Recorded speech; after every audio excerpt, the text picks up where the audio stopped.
what are so there's three tenets, right, in Jediism, and there's the 21 maxims, right?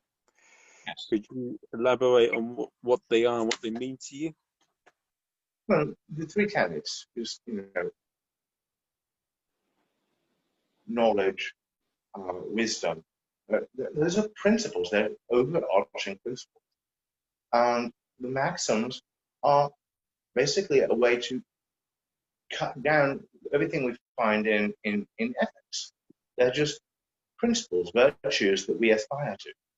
Now, with the entire doctrine of the Temple of the Jedi Order, I cannot speak, I cannot insist enough on about the fact that I cannot speak for every Jedi group. But with ours, the entire doctrine is not prescriptive. We don't tell people this is how you must behave. We describe ideals, virtues that we can aspire to, all the while knowing we'll never be able to live ideally.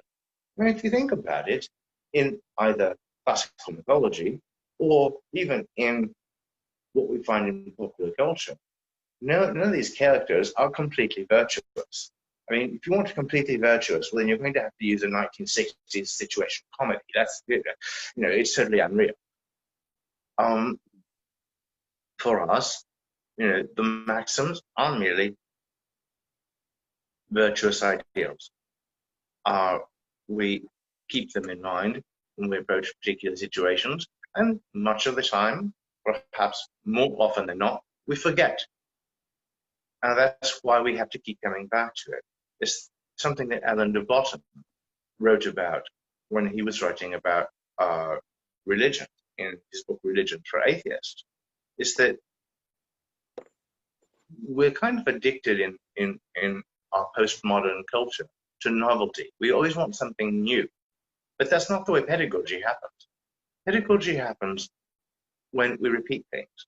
And as it were, with things which are only intangible principles, we have to repeat them quite often because we don't remember. And that's part of what we do also, is repeat things.